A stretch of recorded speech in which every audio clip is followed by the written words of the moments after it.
So, yep. All right. All right. So I am Myra. I am the founder of Mar Hosted Trips and the community Scuba Mermaids. I'm also a master instructor, and one of my passions is to help all these women to be better divers. So every time you're going to join one of my trips, you're going to see that we're always coaching to make sure that you understand whatever we're doing or that you improve your skills. So that's one of the things that I really like to do, and I know there's a lot of gaps in between the dive courses that we do and the actual diving, the reality. So we're gonna try to do that to close those gaps with this for this project. Um, and Chef, And I'm Shev. I've been working with Myra since the beginning of the Marmaids, and she has entrusted me with the Scuba Marmaids Dive School, which is one of our new projects this year that the Sisterhood will be a part of. So you'll be seeing lots of me if you do any of our courses or our online stuff. And I'm also a PADI instructor, open water instructor. And so, like I said, our goal for the Sisterhood is to bridge the gap between dive trips, keep us connected, keep us learning. And as Myra said, we really want to bridge the gaps between the training you receive and the real world application, because we've all, I'm sure, taken courses and felt good to go. And then you go up there and actually dive, and there's so many things you don't know. And so we want to help facilitate that for you and remove some of that trial and error from diving. And so we've decided that there's three ways we're going to do that from the Sisterhood. And we're going to call these tea times, our little hangout sessions here that will be open to anyone in the Marmaids group. And we're just going to cover topics that you guys give us and questions that you have in this kind of casual format. And then we're also going to offer some workshops. And so these are things that Myra and I are going to design and give you more practical applications. There might be some in-person stuff, and we'll also give you a little scuba mermaid certification to go with it. So things like gear maintenance and that kind of stuff. And then we're also going to do like real courses that you actually get a certification for, whether it's through Patty or Dan or anything else that we can find. And we're going to start with the nitrox because we can do a lot of that online and with a little bit of in-person. But we also want to offer things like fish ID and some conservation courses that we can do either completely online or tied into a trip. And then after one or two dives on the trip, we can give you your certification. So keep an eye out for that. We're aiming to do at least one of these every month, whether it be a tea time workshop or a course. So for September, on the 1st, I'm going to give a little course info session and just talk about some of the continued learning that we recommend you do after you've done your open water. What are some great courses to take? And then also I'm going to talk more about the nitrox course and why it's really valuable, because on the 14th, I'm going to give the nitrox certification course. So that will be available to anyone who wants it and is going to be on a trip with either Myra or I in the next 6 months. And then you'll get the e-learning through Patty. I will do an online session going over the e-learning, answering any questions and doing some practical application stuff and talking about culture of nitrox and how different places around the world issue it and testing and that kind of stuff. And then when you come on a trip with us, we'll get you to test a couple tanks, do a dive, and then sign you off. perfect. Cool. Yeah, so that's the introduction, and now let's get to it. So, how to be a good dive body? This is our first sisters tea time. This is an informal chat, and this oh, this chat is the first time we do it. So we really hope to get more comfortable. As the more we do, I'm sure we're gonna be better at it. But this is the first one, so hang out here. Okay, so I'm also Mexican, so my English is not my first language. So, all right. So, good dive buddies. I think one important thing that we have to remember is that we are multitasking. Okay. So, this is a consistent effort on each diver to be better for your dive body. So, it's about compromising. It's not about you. What do you need? It's about what do we need as a team. Okay, so because this is a diving sport and it's a social sport and also learning is a social endeavor, we need to make sure we learn together and we need to communicate with our team to be able to learn together. So we need to be humble and we need to be assertive. So we need to always talk to your dive buddy um, as soon as you start getting to know them. So we're gonna talk to you how to do this, how to make this happen. Yeah, exactly. We want to help everyone feel comfortable and confident in what skills are required to be a dive buddy. And as Mara said, it's a social sport. So bringing in that teamwork aspect to diving.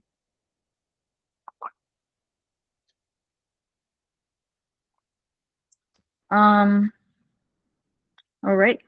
So we're gonna talk about the characteristics of a good dive buddy. Okay. So what makes you a good dive buddy? It's very important that you want to be that person. You want to be the person that somebody tells, oh, you know what? I was diving there and I met this gal and she was a great dive buddy. So you want to be that. But how can you become that great dive buddy? So one of the things that I always recommend when we're on the trips is that we have to do a body briefing and a debriefing. So once you have somebody assigned to you to stay together, before starting diving, you want to talk to them and say, hey, so, this is my experience and what's your experience, and let's talk about how we're gonna resolve our dive together. This is how I dive, and we have to be very patient because every time we dive with somebody, we never know. We will only know underwater. They can tell you whatever they want to tell you, but you never know until you're in the water what's the actual reality, right? It's the same for us. I can tell you, hey, I'm a great diver. That's on my mind, right? But when I'm in the water, I can be all flappy and all that. And I think I'm a great diver? So we just have to be um, in the dive briefing, you have to communicate, okay, so this is we start here, but once you're in the water, it's going to change. And then you have to do the debriefing, okay? That's why it's very important to do a briefing and a debriefing with your dive buddy. So in your briefing, you understand how they like an initial idea of what they are or how they're going to dive. And then when you debrief them, you're going to be like, okay, so this is how I felt in the dive and this is what I would like. I felt like we were a little separated. What do you think if we try to stay together, we try to, be in the back of the group or be in the front of the group? Or I felt like I had, a lot of weights. What do you think if you wait for me a little bit? So you just talk about the things that happen in the dive. So you communicate, and that makes a team work better. That's very important. Something that you have to remember. And you have to be assertive in the sense of if the body that you have is not talking to you, you need to be the leader of that little team. And you need to be like, okay, so if this person is not telling me anything, even if it's kind of uncomfortable, you're going to be like, hey, what can we just talk a little bit about our dive, the beginning and at the end? And then the more you do it, the more common it's going to be. And then it's going to be super fun because debriefing with your dive buddy is actually really sweet because you can go and be like, hey, I just want to make sure you feel comfortable with me diving. So would you mind telling me what you think about how can we improve? So that's the best start instead of saying, hey, I want you to change this or that, right? So you have to go like, hey, I want you to feel comfortable. What can I do to make our dive better. Okay, so then the dive body, then it has an open door to actually say, hey, actually, I don't think you were paying attention to me or whatever, and then you were like, oh really, I thought I was, so let's work on that. And then that's how you become a better diver. So that's very important. And every time we are on dive trips, I'm going to be telling you, hey, remember to do your dive briefing with your dive buddy, remember to do your debriefing, and stuff like that.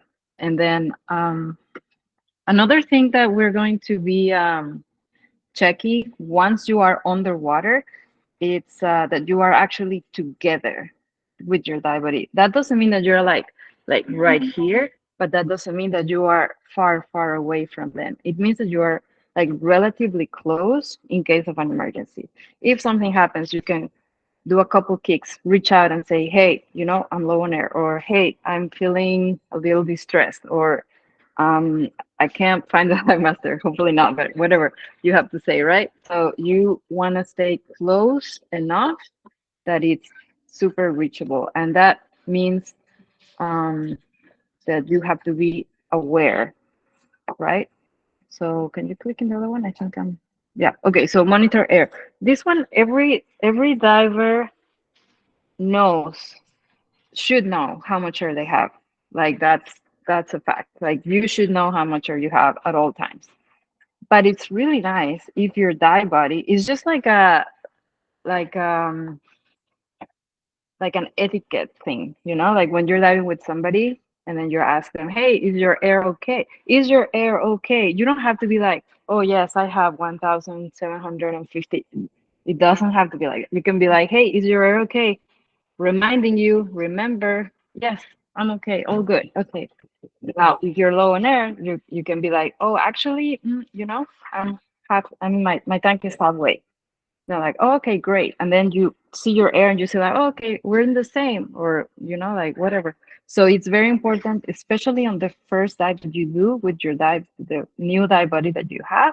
You need to um, ask how much air they have, so you know more or less if it's a good match for you. First of all, because if you are in different air consumptions, it's not going to be a good match ever, because that's something that is really hard to change quickly. So if you have a dive body that their air consumption is way off than you, then you have to change dive bodies, and that's nothing personal. That's for everybody to enjoy their dives. You can say like, hey, you know what? I realized that you finish your air like 20 minutes before me. So do you mind if I dive with this person that it has more or less the same consumption? And they will be like, of course, because nobody wants to, be nobody wants to be that person that holds anybody. So if they're gonna be like, yeah, of course you can do that. So please don't take any of these things personal. You should be open-minded of talking communication. It's very important. So, and then we go for stay aware. So that's what I was saying about sticking together. When you have a diver that goes away from you, you can say like, hey, you know what, my dive body is great, but he always like goes away. He sees a turtle and then they disappear, and that's very common. So that's awareness. Okay, so you can actually tell your dive buddy, hey, I'm gonna swim with the turtle. Like, you wanna come, or I should like just sprint by myself? So then it's communication. You can't just like take off. And if you see your dive buddy taking off, then you debrief. And then you're like, hey, you know what? Remember that turtle that we see and you took off? I was a little worried. Do you think we can like communicate before you do that again? Because I don't want this to happen. I don't want us to be separated. I don't like that. And they're gonna be like, oh, for sure, yeah. And then that's how you kind of like resolve these issues, right? So you always communicate. And awareness is one of the hardest things in diving, because remember, it's a multitasking sport. So you're not only thinking about your buoyancy, you're thinking about the turtle, the group, the dive master, the current, the visibility, it's cold, you want to pee, so all these things are in your mind. And then you have your dive body that is going away. So then I think that multitasking is really hard. Thankfully, we're women and we're good at it. So we just we just need a little bit of time underwater to understand how multitasking underwater works. It's a little different. And once you start understanding that you have to be aware of your dive body and also all the other things, then it's when things start changing. There is one point in your dive career where you're going to be like, oh, there's a turn point where it opens up and you understand how to be aware of things, but it takes time. And we have to be patient with our dive bodies because some of our dive bodies are not going to have the same experience that we have. So we have to be open to teach them, or not teach them, but to show them that, hey, I would love if you stay closer. And then they're going to be like, oh, that's awareness. So then that little thing in their mind starts opening up so they can start understanding the awareness of the dive body. Okay.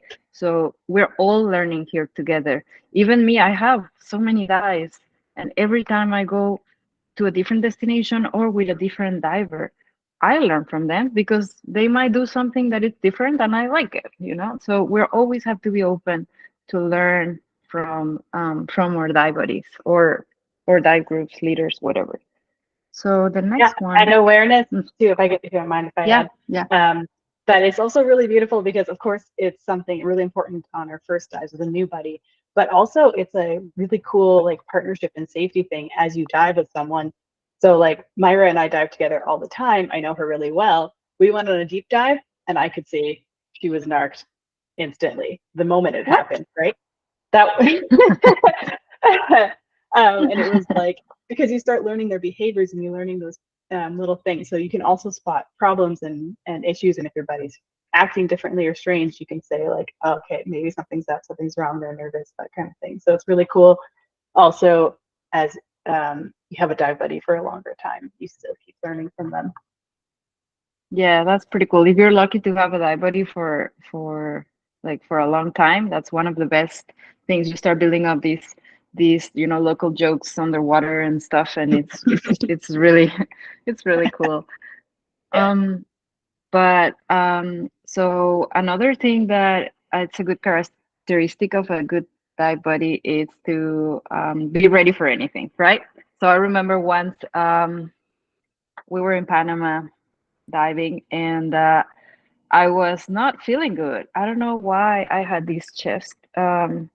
And my chest was hurting, and I started to getting worried. Like it's one of the DCS symptoms. So we were going down, and I wanted to dive.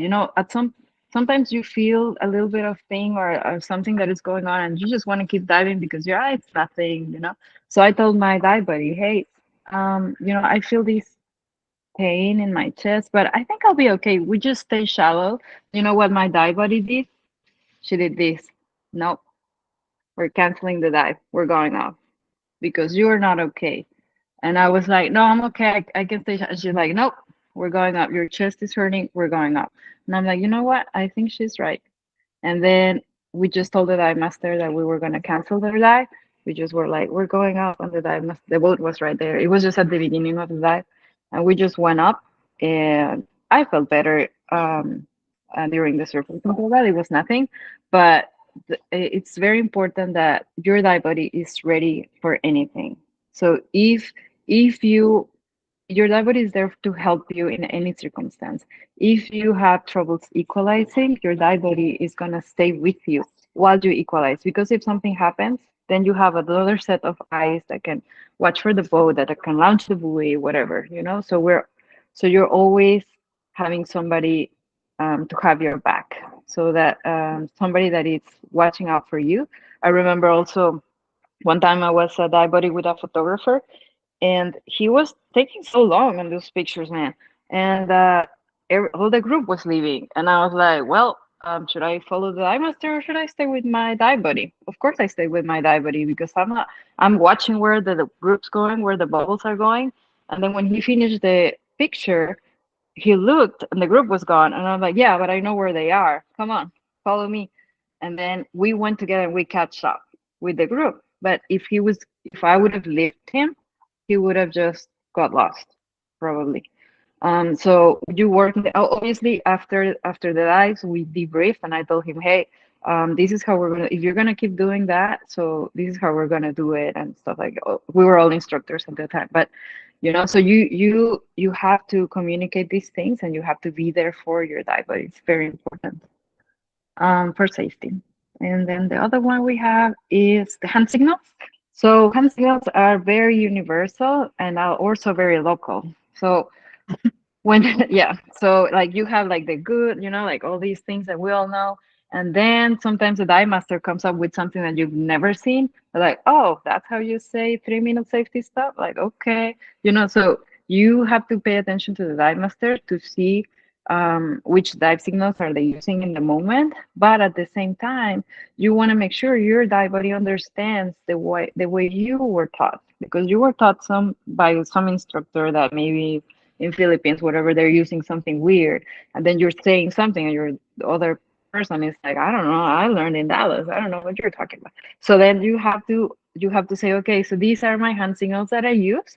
What are your hand signals? Even in the water, if they tell you something underwater that you don't understand, you just go to your debriefing and you say like, hey, you were trying to tell me something when we were watching the turtle. What was that? Oh, I was trying to tell you that, my watch is just not working or whatever. Oh, okay, so this is how I say that. And then you start, but communication is how you start having a good dive body, and being a good dive body is about communication.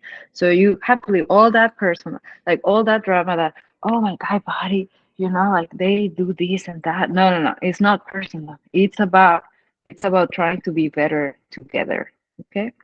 And then we're gonna talk about staying calm. Yeah. Well, I don't know about that. That we're all staying calm. Yeah. Then Yeah. always learning. Yeah, we talked about that. And the debriefing, which is for me one of the most important things. Debriefing with your dive buddy. Um, And it's something that's not really covered, of course. Not really, Anyone, no, nobody does that. yeah. Yeah. But Um, it's also how you make sure everyone's having a great time. yeah. So we have a little reminder here that says that incidents occur when divers become overconfident. You can learn from anyone, even divers with less experience than you. So sometimes we have in our trips divers that have thousands of dives, and then um, they feel like they're going to teach, or they have a system that they don't want to change, like this is how I dive, and then whoever dives with me, this is how they have. Well, that unfortunately it shouldn't be, because even if you have thousands of dives, you can always change a little bit, compromise your dive for your dive buddy, because and that's how we grow as divers. If we just keep doing with the same things that we do all the time, then I think uh, it's going to be harder to socialize. This is a social sport, so we have to make sure we accommodate a little bit and they accommodate a little bit, so we can come in the middle and then dive in a fun space. I like the way I like to dive. I don't think nobody likes to dive the way I like to dive. So then when I'm with somebody, then I forget everything that I do when I'm by myself, and then I just focus on making sure I'm a good dive buddy for that person, because I don't want them to say after the dive, oh, the trip leader, it's a terrible dive buddy. No, no. I just so I compromise my dive, and I don't take enough pictures, and I don't do some things. And sometimes when I have to go and help somebody as a trip leader, then I tell my dive buddy, hey, can you stay with this person for a minute, because I'm gonna go and help somebody and then I'll be back. And then I always communicate that. So I think that's important. Okay, so if Oh, we go to the next one's for you to share. You talk yes, about for me. Yes. So one of the really important things with being a good buddy, of course, is buddy checks. And this is something that I feel once divers become more confident and more comfortable, we just start to gloss over it, especially in places where they set up our gear for us and do everything for us. We start to get a little complacent and maybe no one else is doing it. So we really try and emphasize on our trips that we always do a buddy check. And a few things that I always try and remind my students is like buddy checks are a secondary check. So you should have already checked your gear before you get to the buddy check stage. So when you're on a buddy check, you're not looking at yourself, you're looking at your buddy and checking their gear and getting to their gear. Um, and it's also not just like checking that things are there, but that you see and understand how to use it. We all know that like lots of BCDs are different. People have different regulators and octos and air two and that kind of stuff. So taking a moment before you get on the dive to look at your dive buddy's gear so that if something were to happen, you're already aware and know where things are. So it's a compromise with the buddy checks of being quick. It should be natural and you should be comfortable in it, but not rushed. It's not, you're not in a hurry to get anywhere. And so take the time to actually do a buddy check and double check things. So there's lots of different acronyms. Everyone has their own. My favorite lately is Big Whales Release Awesome Farts because I love that it has release in there because that word trips people up sometimes. So some little reminders when you do your BCD check, you're checking for dump valves. You're checking on how their gear is set up. Do they have one on their shoulder? Do they have one on their back? That's something that I like to look for. When it comes to weights, you're not just checking that they have them, but how are they released? What kind of quick release system do they have? Get them to explain it to you if it's not obvious. And do they have trim weights or something else on them? When you check air or releases, all the buckles. So I like to do chin down, right? Chest strap, waist strap, and then also tank strap. That one gets forgotten a lot, but it's super important. So spin, check your buddy's tank strap is on tight and in the right position. And then with their air, is it on? Lots of places we go are really good about checking before we get in the water, but stuff happens and that's what your buddy's there for. Check that your air's on and check at the alternate system that they use. Is it a normal octo, air 2? Do they have the long hose around their neck? That kind of thing. And then, of course, the testing then, because that's your backup, right? And for the final okay, of course, it's fins, masks, cameras, all the little flashlights, those kinds of things. But it's also the last check-in with your buddy, like, are you feeling good? Are you feeling ready to dive? Like we'll get a little seasick on the boat, or like Myra said with her chest pain. That was the time for her buddy to say, or for Myra to say, you know, I'm not feeling super great like this. And that's how we learn. We are always learning, right? I would like to add something here. Yeah. Um, so for body checks, usually in real life scenarios, you're going to be on a small boat and you want to try to sit down next to your dive buddy. Also on the liveaboards, when they assign you a tank, you want to ask to be next to your dive buddy, because that will make it easier for you to do the body checks. If you're really far away from them, sometimes because it's just not convenient, you just don't do it, and that's start becoming a bad habit. So you want to make the effort on the first day, especially the first day on every dive trip or on every um yeah, the first dive that you do, you have to make the effort of being this good dive buddy so you can start the habit that first day of doing it the whole week or the whole time that you're going to be diving with this person. Because once you decide not to do it, then it's easier not to do it. And then nobody's doing it, and then, yeah, we're good, you know? So I have another good example from my excellent dive buddy that I have, that sometimes, especially me, well, I'm always late. So I'm always like rushing, you know, like putting on my wetsuit, and I'm like, like, oh no. And my dive buddy is like waiting for me to be ready. And then once I'm ready, I'm like, okay, let's go. And then she's always like, no, body check, body check.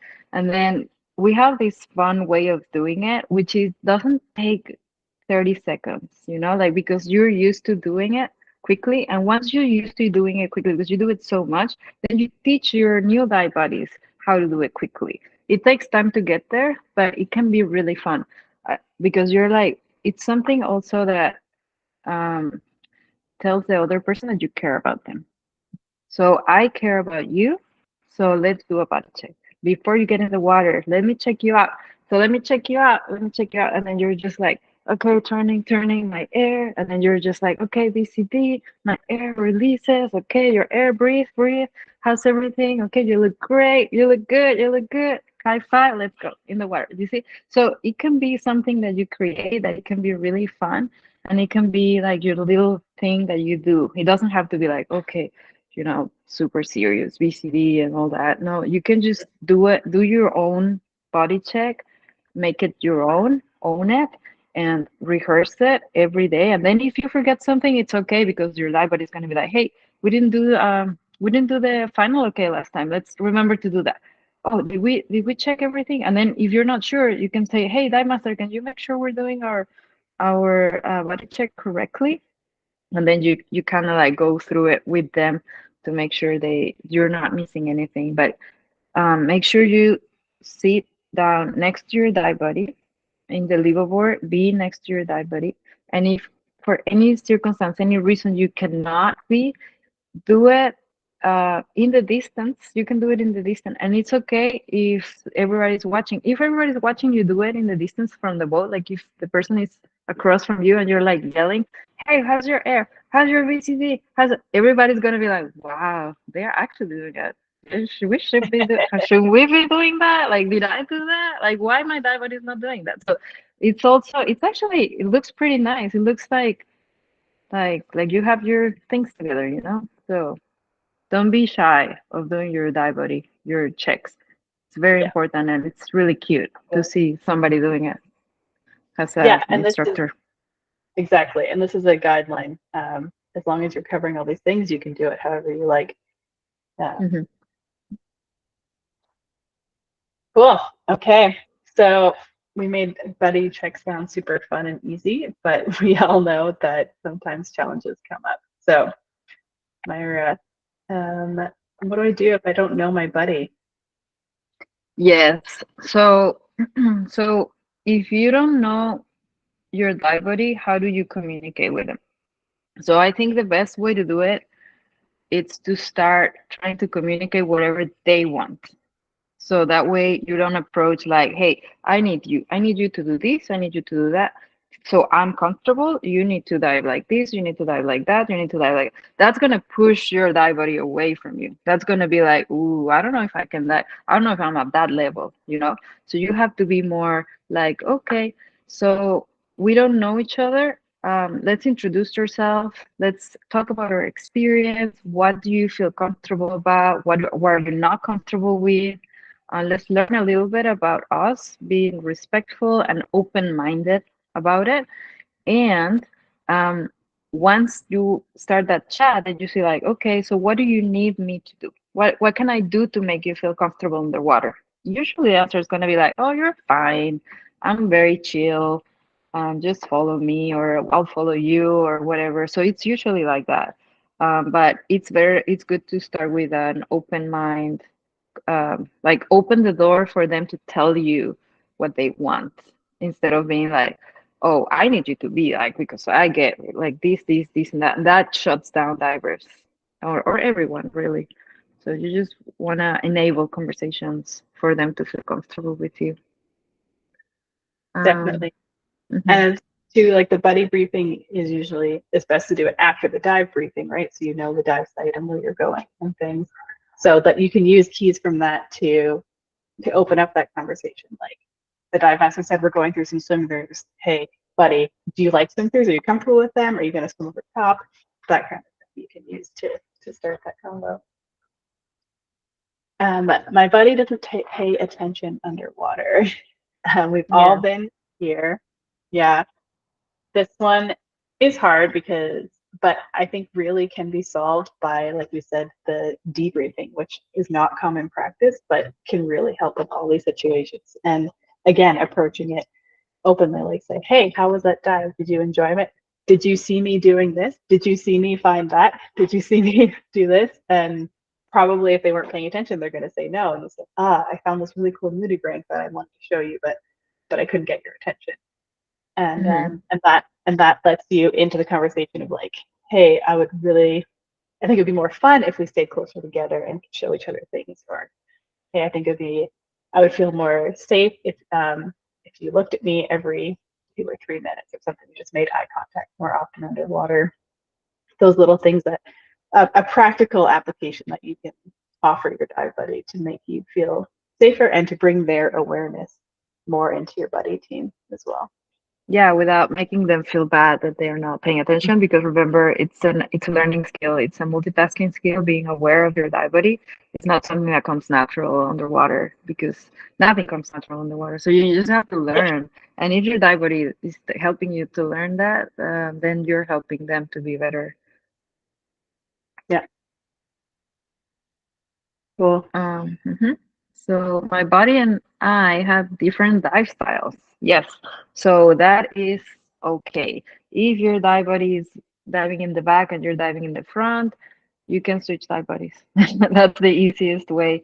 I think it's not personal. Again, I think you can just talk to them and say, "Hey, I think we're just not a good match," and that's okay.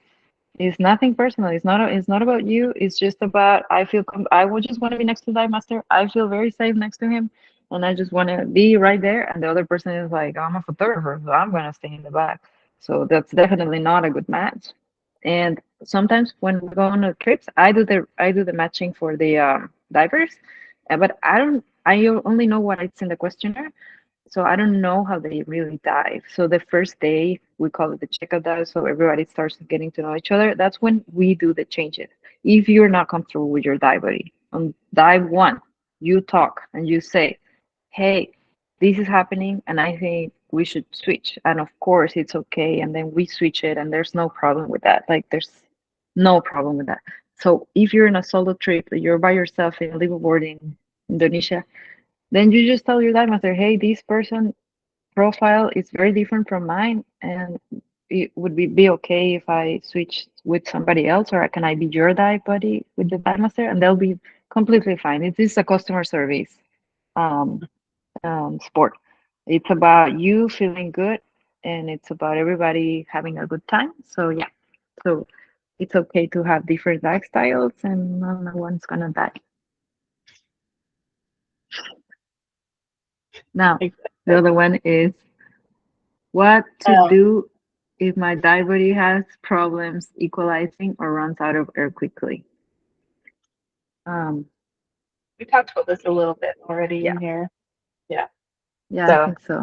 So yeah, so you again, take, if your diary is like 20 minutes ahead of you in the air consumption, then you can switch diabetes definitely. I would I would tell the dive master, hey, I want to keep diving, so it would be okay if I dive buddy with somebody that has the same air consumption than me, and that's totally fine. We That's something hard to I mean, it's not gonna change. It's gonna stay consistent for sure. And every diver, more or less, how much air they're gonna have all week on the first day or in the second day. yeah, and if it ever So, comes between choosing to stay with your buddy or staying with the group, you always choose your buddy, right, Myra? sorry, I Like was reading the question. Yeah. Hmm. in the like the example you gave of equalizing, your buddy social Hmm. equalizing, if you're feeling torn between the group ahead and your Hmm. buddy, you stay with your buddy. Yeah, for Because sure. remember, we are all certified divers. As a rule, we are certified to dive with a buddy. So the dive guide is there to make sure to enhance our dive, to show us the time, to show us the dive site and that kind of stuff. But the real life safety application is that we never dive alone. So you stay with your buddy. Yeah, so if you have problems equalizing, stay with your body. Even if the group's going, the dive master should know. You should have a good dive master that realizes that what's going on. So, but yeah, stay with your dive. But if they And don't, you're there, you send a buoy or whatever. Help. yeah, you have your buoy, and yeah, hopefully you know how to use it. Yeah, good. Yeah. And now we have time for questions. And if you have any questions, please write it, and we can talk about it. And there was one Yeah. question it popped up, but I don't know how to get to it. Edie raised her hand, but she didn't type a question. I don't know if Edie's There's still the here. I Yeah, raised she's my hand, but I didn't mean to. Oh, okay. Awesome. Okay, well, Audra asked the question, and she's wondering how can she get her photographer dive buddy to pay attention to their water? She spends most of her dive waiting for them. Mhm. Womp womp. um yeah, that happens a lot. Unfortunately, photographers are very focused on what they're doing. I would talk to them or change dive bodies, honestly.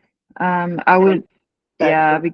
Yeah. yeah, the photographers need to be with somebody that understands what they're doing in the water. So if you're a photographer, you have to talk to your dive buddy and say, hey, listen, I'm a photographer and I'm gonna stay with this nudie rank for 5 minutes. So are you in or out? Because some people are okay with that. Some people are okay. No worries. I'll wait for you. I love watching what your photography or whatever. Dive photographers are very. It's very hard for them to change because their passion is the photography, and so I would say if you have to dive with them, you have to compromise your dive for them because they're. I don't think they're going to change at all. You can ask them if you can take less. Could be less time. Like don't spend more than a minute on each picture. You could ask them, Or but even, or even you could say like, hey, can we do one dive? That's just a fun dive, and then one photography dive, depending on the site and something like that. If they're a macro photographer and you're going to do a big yeah. site, they might Hmm. be cool with that. Or get a camera. Yeah. Yeah, Yeah, or why are you waiting for them? Are you worried about them getting lost with the group? Are you being their like safety net kind of thing? Or that's what I did when I was with this diver photographer. I didn't mind at all. Like he was taking pictures because the dives were so awesome. So I was just hanging out, making sure. I was just worried about him. I didn't want him to get lost. So that was my main focus on that day, and I didn't mind at all waiting for him. And just at the moment where I couldn't see the group, that's when I took him. I don't care what he was doing. I was like, we're leaving. Like we're going. Like this is yeah, like I'm not gonna lose because of you. So right now is the limit, and we're both going. So grab your yeah, camera. So that's like a that's what I that's did. a good agreement on roles too. Is saying, Hmm. all right, here's the allotment. As soon as I will be your I'll watch your back, and Hmm. then when I tell you, you need to respect that and listen. We'll go. Hmm. But both of them have to agree with that and be, you know, open-minded. Yeah, And go I hope from- that helps. Yeah, So yeah, anybody else hard, have a especially if it's question? a partner. I get it. Hmm. Photographers are hard, but we love them because they share the pictures. Yeah. Outside just our beautiful slideshow of photos. Yeah.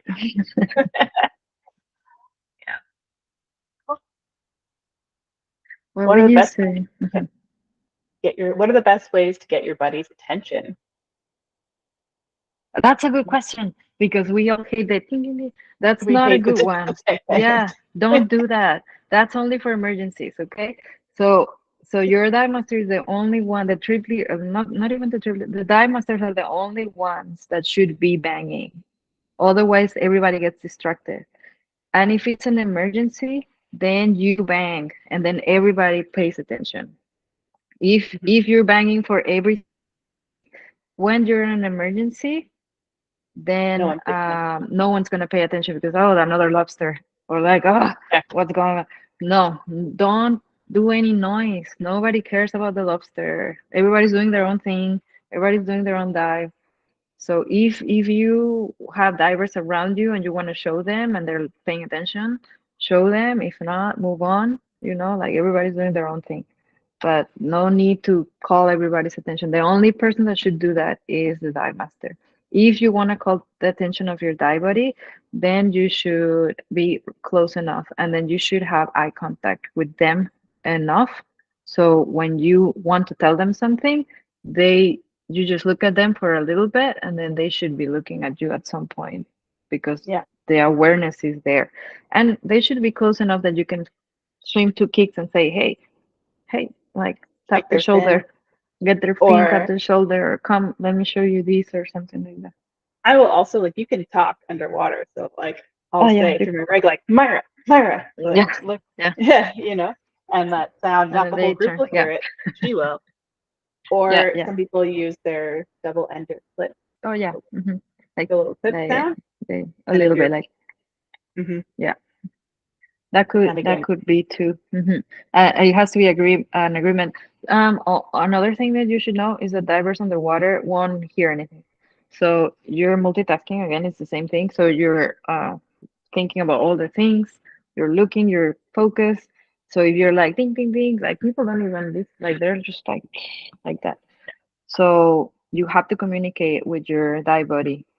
Hey, I'm gonna be calling, reaching you out like this. I'm gonna be paying your. I want you to look at me. So please be looking at me because I want to show you things. Or I get nervous. Look at me all Yeah. the time, or whatever. Yeah, Even like, yeah, and sudden movements people notice underwater too, right? If yeah, we're all sitting there yeah. chill and you suddenly go, oh, like people can sense that more than you can hear it. And so, Actually, another yeah. thing that I like to do is with my light.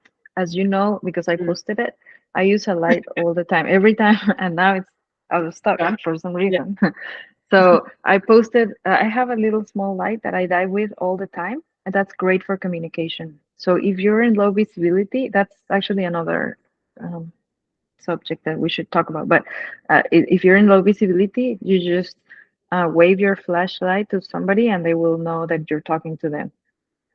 If you are with your die buddy, you can flash your light to the corner of their eyes, and then you can see the die buddy is gonna see like a sparkle, and then they're gonna look at you, and that's no sound, and that's direct. So you just use your light, and then or you can illuminate where they are watching. So whatever they're seeing, you can just make like a like lights, like Mhm. a circle, like a something, and then they're like, "What's going on?" And they look up, and then it's you trying to call their attention. So I think a light is the best way to do it. I use a lot the in the corner of the eye. I just like go like this quickly, and they just turn really quickly because it's like, "What's going on?" So I think that's a good one. Having a light, a small light, Mhm. is good. Good question, Jimmy. Thank you. That's a great question.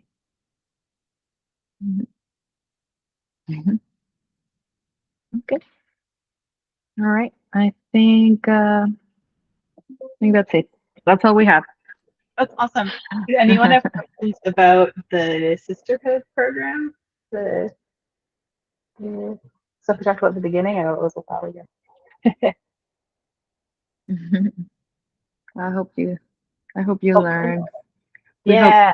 we're gonna give you all we have. Like, Yep. yeah. Yeah. Hopefully we will see you on another Yeah. one soon. I hope this Yeah. was useful for everyone, that Yep. everyone got. Yep. Yep. And And yeah, I'll keep posting the ones coming up, and then mhm, yeah, if you're interested, yeah. yeah, we'll be here. Mhm.